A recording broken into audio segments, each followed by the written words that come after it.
सेवा चक्र आदि का निरूपण। शंकर जी कहते हैं, अब मैं सेवा चक्र का प्रतिपादन कर रहा हूँ, जिससे सेवक को सेव्य से लाभ तथा हानि का ज्ञान होता है।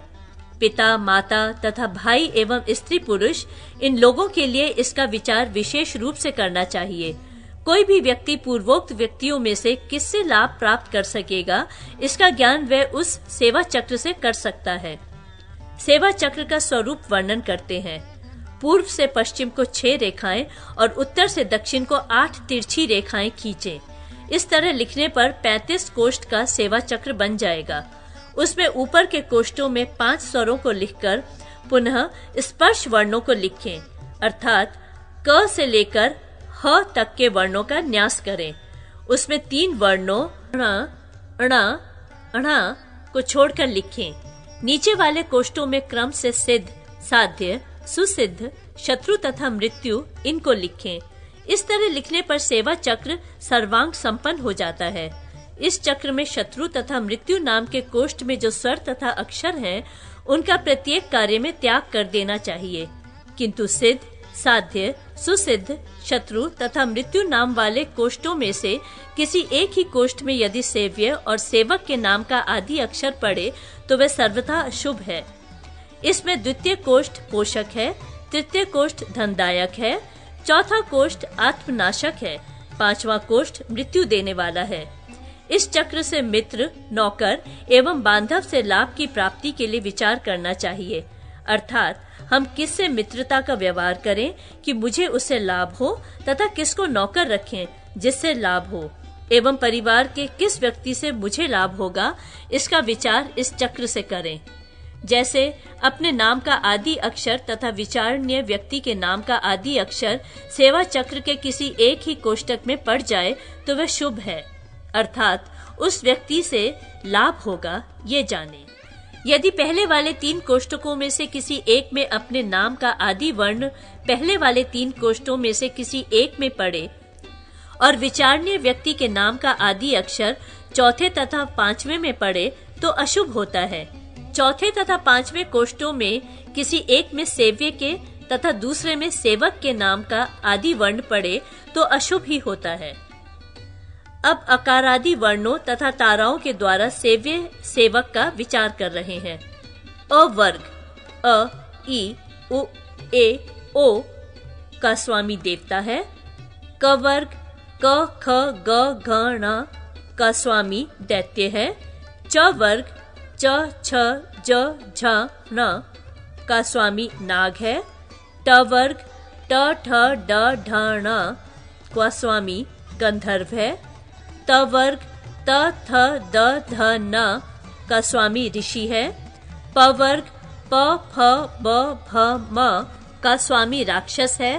य वर्ग य, र, ल, व का स्वामी पिशाच है।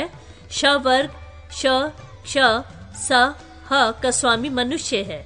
इनमें देवता से बलि दैत्य है, दैत्य से बलि सर्प है, सर्प से बलि गंधर्व है, गंधर्व से बलि ऋषि है, ऋषि से बलि राक्षस है, राक्षस से बलि पिशाच है और पिशाच से बलि मनुष्य होता है।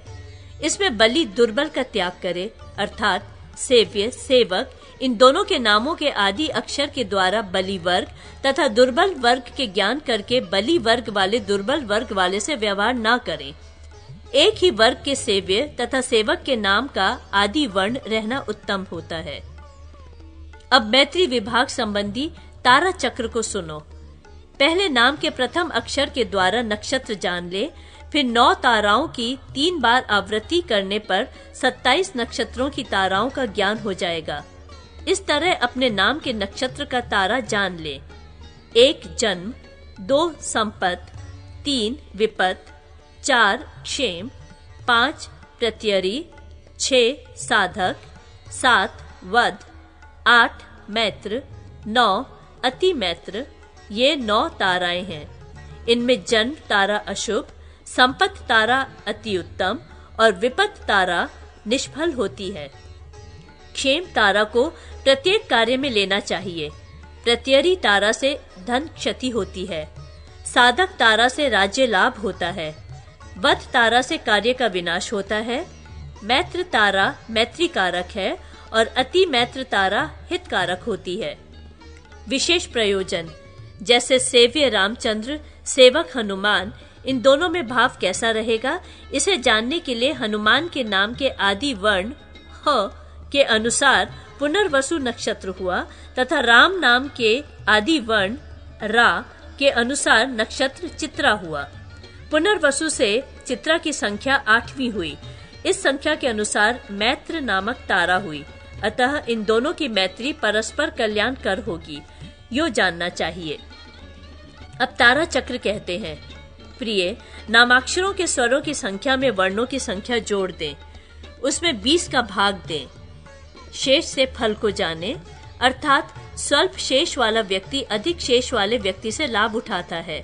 जैसे सेव्य राम तथा सेवक हनुमान। इनमें सेव्य राम के नाम का र 2, आ 2, म 5, अ 1 सबका योग 10 हुआ।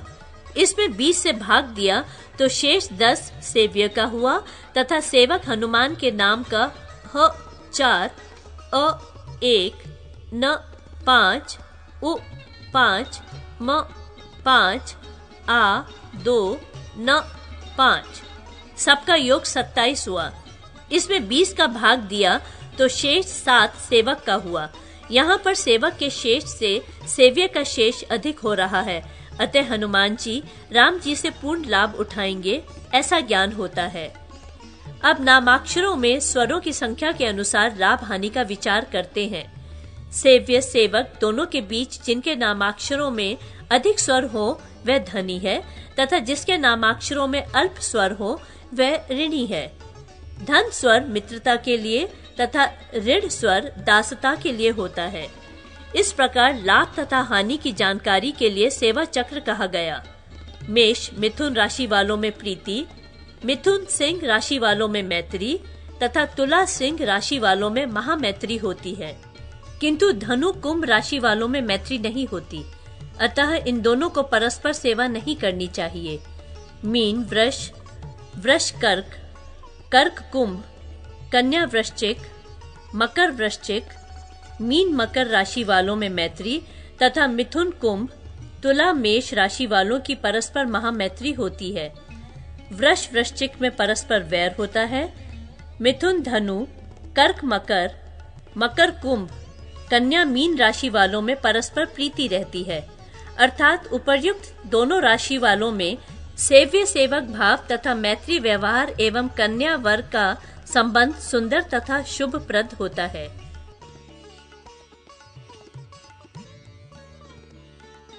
नाना प्रकार के बलों का विचार।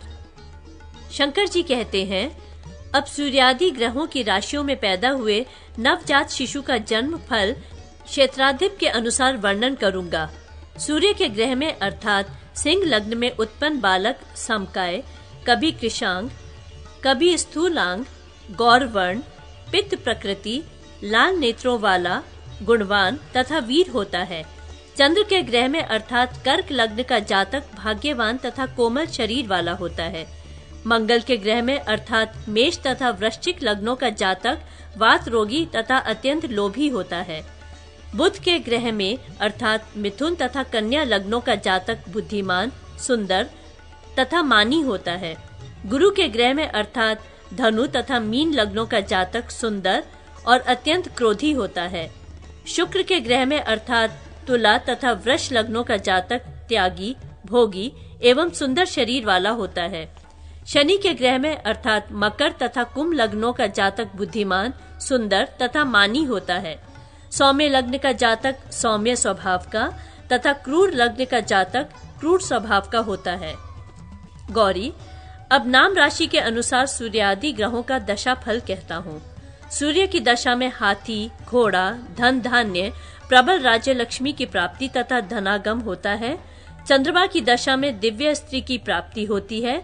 मंगल की दशा में भूमि लाभ और सुख होता है। बुध की दशा में भूमि लाभ के साथ धन धान्य की भी प्राप्ति होती है। गुरु की दशा में घोड़ा, हाथी तथा धन मिलता है। शुक्र की दशा में खाद्यान्न तथा गो दुग्धादि पान के साथ धन का लाभ होता है। शनि की दशा में नाना प्रकार के रोग उत्पन्न होते हैं। राहु का दर्शन होने पर अर्थात ग्रहण लगने पर निश्चित स्थान पर निवास, दिन में ध्यान और व्यापार का काम करना चाहिए। यदि वाम श्वास चलते समय नाम का अक्षर विषम संख्या का हो तो वह समय मंगल, शनि तथा राहु का रहता है। उसमें युद्ध करने से विजय होती है। दक्षिण श्वास चलते समय यदि नाम का अक्षर सम संख्या का हो तो वह समय सूर्य का रहता है। उसमें व्यापार कार्य निष्फल होता है, किंतु उस समय पैदल संग्राम करने से विजय होती है और सवारी पर चढ़कर युद्ध करने से मृत्यु होती है। ओम हूं, ओम ह्यूं, ओम स्वे, अस्त्रम मोटय, ओम चूर्णय चूर्णय, ओम सर्व शत्रु मर्दय मर्दय, ओम ह्यूं, ओम ह्यः फट। इस मंत्र का 7 बार न्यास करना चाहिए। फिर जिनके 4, 10 तथा 20 भुजाएं हैं, जो हाथों में त्रिशूल, खटवांग, खड़ग और कटार धारण किए हुए हैं तथा जो अपनी सेना से विमुख और शत्रु सेना का भक्षण करने वाले हैं, उन भैरव जी का अपने हृदय में ध्यान करके शत्रु सेना के सम्मुख उक्त मंत्र का 108 बार जप करें। जप के पश्चात डमरू का शब्द करने से शत्रु सेना शस्त्र त्याग कर भाग खड़ी होती है। पुनः शत्रु सेना की पराजय का अन्य प्रयोग बतलाता हूँ। शमशान के कोयले को काक या उल्लू की विष्ठा में मिलाकर उसी से कपड़े पर शत्रु की प्रतिमा लिखें और उसके सिर, मुख, ललाट, हृदय, गुह्य, पैर, पृष्ठ, बाहु और मध्य में शत्रु का नाम 9 बार लिखें। उस कपड़े को मोड़कर संग्राम के समय अपने पास रखने से तथा पूर्वोक्त मंत्र पढ़ने से विजय होती है। अब विजय प्राप्त करने के लिए त्रिमुखाक्षर तारक्ष्य चक्र को कहता हूँ। शिप ओम स्वाहा तारक्ष्य आत्मा शत्रु रोग विषादिनुत। इस मंत्र को तारक्ष्य चक्र कहते हैं। इसके अनुष्ठान से दुष्टों की बाधा, भूत बाधा एवं ग्रह बाधा तथा अनेक प्रकार के रोग निवृत्त हो जाते हैं। इस गरुड़ मंत्र से जैसा कार्य चाहे सब सिद्ध हो जाता है। इस मंत्र के साधक का दर्शन करने से स्थावर जंगम, लूता तथा कृत्रिम ये सभी विष नष्ट हो जाते हैं। पुनः महाताक्षर्य को यो ध्यान करना चाहिए, जिनकी आकृति मनुष्य की सी है, जो 2 पांख और 2 भुजा धारण करते हैं, जिनकी चोंच टेढ़ी है, जो सामर्थ्यशाली तथा हाथी और कछुए को पकड़ रखने वाले हैं, जिनके पंजों में असंख्य सर्प उलझे हुए हैं, जो आकाश मार्ग से आ रहे हैं और रणभूमि में शत्रुओं को खाते हुए नोच नोच कर निगल रहे हैं। कुछ शत्रु जिनकी चोंच से मारे हुए दिख रहे हैं, कुछ पंजों के आघात से चूर्ण हो गए हैं, किन्हीं का पंखों के प्रहार से कचूमर निकल गया है और कुछ नष्ट होकर 10 दिशाओं में भाग गए हैं। इस तरह जो साधक ध्यान निष्ठ होगा वे तीनों लोकों में अजय होकर रहेगा, अर्थात उस पर कोई विजय प्राप्त नहीं कर सकता। अब मंत्र साधन से सिद्ध होने वाली पिच्छिका क्रिया का वर्णन करता हूँ। ओम ह्रूम पक्षिं क्षिप, ओम हूं सह मा बल पराक्रम सर्व सैन्य भक्षय भक्षय, ओम मर्दय मर्दय, ओम चूर्णय चूर्णय, ओम विद्रावय विद्रावय, ओम हूं खः, ओम भैरवो याज्ञपयति स्वाहा। इस पिच्छिका मंत्र को चंद्र ग्रहण में जप करके सिद्ध करने वाला साधक संग्राम में सेना के सम्मुख हाथी तथा सिंह को भी खदेड़ सकता है। मंत्र के ध्यान से उनके शब्दों का मर्दन कर सकता है तथा सिंहारूढ़ होकर मृग तथा बकरे के समान शत्रुओं को मार सकता है। दूर रहकर केवल मंत्रोच्चारण से शत्रु नाश का उपाय कह रहे हैं। काल रात्रि आश्विन शुक्ला अष्टमी में मृतकाओं को चरु प्रदान करें और शमशान की भस्म, मालती पुष्प, चामरी एवं कपास की जड़ के द्वारा दूर से शत्रु को संबोधित करें। संबोधित करने का मंत्र निम्नलिखित है। ओम अहे हे महेंद्री, अहे महेंद्री भंज ही, ओम जही मसानम ही खाही खाही, किली किली, ओम हूं फट। इस भंग विद्या का जप करके दूर से ही शब्द करने से, अपराजिता और धतूरे का रस मिलाकर तिलक करने से शत्रु का विनाश होता है। ओम किली किली विकली इच्छा किली भूत हनी शंखिनी, उमे दंड हस्ते रौद्री माहेश्वरी, उल्कामुखी ज्वालामुखी, शंकुकर्णे शुष्क जंगे, अलम्बुशे हर हर, सर्वदुष्टान खन खन, ओम यणमानी रीक्षयेद देवी तांस्तान मोहय, ओम रुद्रस्य हृदय स्थिता रौद्री सौम्येन भावेन आत्मरक्षाम ततः कुरु स्वाहा। इस सर्व कार्यार्थ साधक मंत्र को भोजपत्र पर वृत्ताकार लिखकर 12 में मृतकाओं को लिखें। इस विद्या को पहले ब्रह्मा, विष्णु, रुद्र तथा इंद्र ने हाथ आदि में धारण किया था तथा इस विद्या द्वारा बृहस्पति ने देवासुर संग्राम में देवताओं की रक्षा की थी। अब रक्षा यंत्र का वर्णन करते हैं।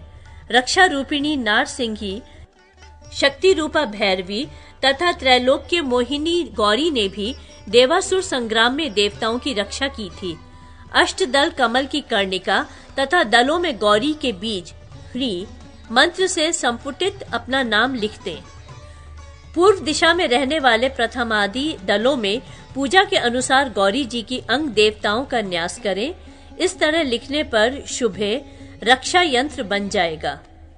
अब इन्हीं संस्कारों के बीच मृत्युंजय मंत्र को कहता हूँ, जो सब कलाओं में परिवेष्टित है, अर्थात उस मंत्र से प्रत्येक कार्य का साधन हो सकता है तथा जो सकार से प्रबोधित होता है। मंत्र का स्वरूप कहते हैं। ओमकार पहले लिखकर फिर बिंदु के साथ जकार लिखे, पुनः धकार के पेट में वकार को लिखें, उसे चंद्र बिंदु से अंकित करें, अर्थात ओम जम ध्वम। यह मंत्र सभी दुष्टों का विनाश करने वाला है। दूसरे रक्षा यंत्र का उद्धार कहते हैं। गोरोचन कुमकुम से अथवा मलयागिरी चंदन कर्पूर से भोजपत्र पर लिखे हुए चतुर्दल कमल की कर्णिका में अपना नाम लिखकर चारों दलों में ओंकार लिखें। आग्नेय आदि कोणों में हुंकार लिखें। उसके ऊपर षोडश दलों का कमल बनाएं। उसके दलों में अकार आदि षोडश स्वरों को लिखें। फिर उसके ऊपर 34 दलों का कमल बनाएं। उसके दलों में क से लेकर क्ष तक अक्षरों को लिखें। उस यंत्र को श्वेत सूत्र से वेष्टित करके रेशमी वस्त्र से आच्छादित कर कलश पर स्थापन करके उसका पूजन करें। इस यंत्र को धारण करने से सभी रोग शांत होते हैं एवं शत्रुओं का विनाश होता है। अब भेलखी विद्या को कह रहा हूँ, जो योग में होने वाली मृत्यु से बचाती है। उसका मंत्र स्वरूप निम्नलिखित है। ओम वातिले वितले विडाल मुखी इंद्रपुरी उद्धवो वायुदेवेन खिली आजी हाजा मई वाह इहा दिदु खनित्य कंठोच्चय मुहूर्तान्व्या एह माम यस महु पाडी ओम भेलखी ओम स्वाहा। नवरात्र के अवसर पर इस मंत्र को सिद्ध करके संग्राम के समय 7 बार मंत्र जप करने पर शत्रु का मुख स्तंभन होता है। ओम चंडी ओम हूं फट स्वाहा। इस मंत्र को संग्राम के अवसर पर 7 बार जपने से खड़ग युद्ध में विजय होती है।